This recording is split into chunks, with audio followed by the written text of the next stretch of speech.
બનાવ્યું મમ્મી આ? સરગવા સિંગનું શાક, મસ્ત રસાદાર, પપ્પાનું ફેવરેટ. અને હેલ્ધી અને ટેસ્ટી.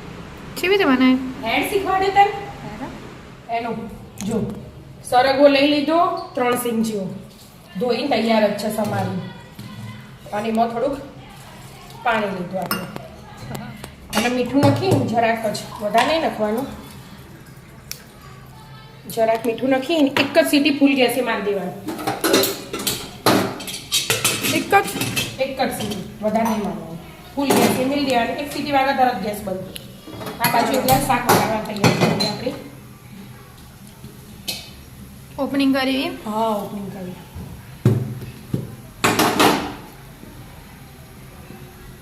તેલ. હા 2 ડોકલી તેલ લઈ લીધું હવે ગરમ થવા દો એને ગરમ થા થઈ ગયું ગરમ. રહી ફૂટે એટલે ગરમ ખબર પડશે ફૂટી જાય.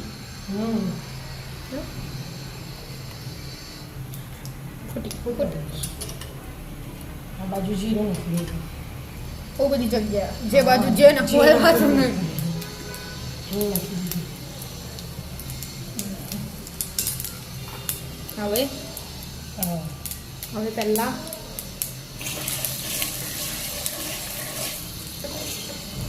પહેલાં લસણ નાખી દીધું લસણ સમારેલું મરચાં સમારેલા હું અને આદુ તો એ જેવું કરી લઈએ એક જ મિનિટ એના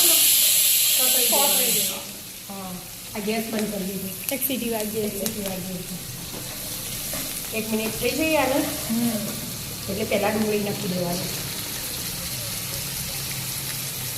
અને રસાવાળું શાક બનાવો એટલે ડુંગળી ટામેટું નાખવું હોય તો નખાય અમુક વાર તમે ના નાખો ને તો એમના મેં બની જાય હા 10-15 મિનિટમાં હારી શાક બની જાય અને સરગવો શરીર માટે બહુ સારું એકદમ હેલ્ધી જો એક જ ચમચી ચણાનો લોટ લીધો શેકી હા એમાં થોડુંક પાણી નાખીને પતલું કરી દઈએ એટલે પેલા ગોઠા પડ્યો ને એવું થાય ને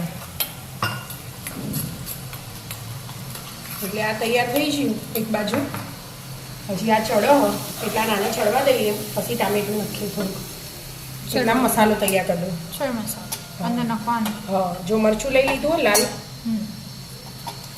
અને હળદર શાકમાં જે મસાલા હોય ને એ અમુક લઈ લેવાના ભેગા જ અને ધાણા જીરું અને આ રહ્યો અને કિચન કિંગ મસાલો શાકનો એ ના હોય ગરમ મસાલો હોય તો એ લેવાય અને શાકના બેલેન્સ કરવા થોડીક ખાંડ વાટકી દેખાતી જ નહીં. હા વ્હાઈટ હે વાટકી એટલે જો થઈ ગઈ ના ડુંગળીની હવે ટામેટું નાખી દઉં એટલે હાથે હાથે બધું ચડી જાય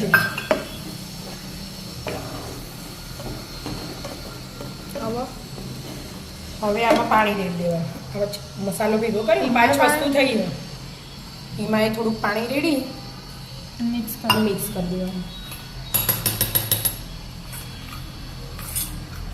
એ શાકમાં મસાલા કરવા ના પડે આમાં જ થઈ જાય અને મસાલો બળાય એને હા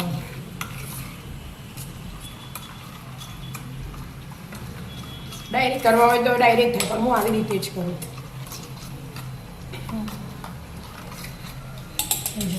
હવે મસાલા એડ કરી દેવાના એટલે શાકના હાથે હાથે એ ચડી જાય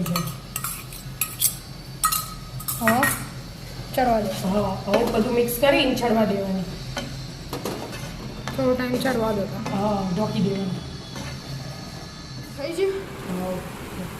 થઈ ગયું તેલ છૂટી ગયું જો 10 મેલા 10 મિનિટ જો આ એ કલર ચેન્જ થઈ ગયો એટલે એને આમાં નાખી દેવાનું. નાખી દેવાનું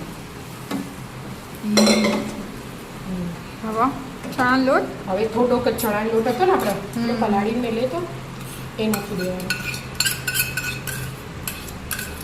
એક જ ચમચી હોય એટલે હવે છોડવા દેવાનું બધા મસાલા તો થઈ જ ગયા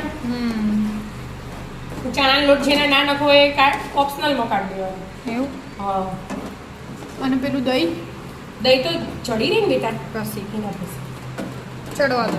બરાબર બહુ ચડવાનું 2 મિનિટ જ 2 મિનિટ. હા તેલ છૂટે એટલી જ વાર ઢોકી દો ને હવરા જો હા થઈ ગયું હશે.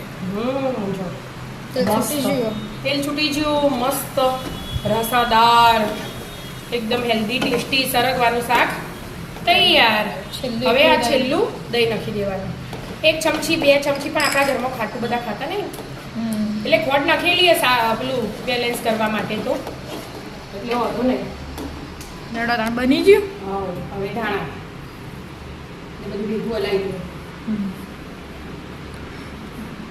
મસ્ત શાક તૈયાર થઈ થઈ ગયું. ગયા. સરગવાનું શાક, સરગવાની સિંગનું શાક. ચલો આવી જાઓ. સરગવાની સિંગનું શાક ખાવા રાધે રાધે. રાધે.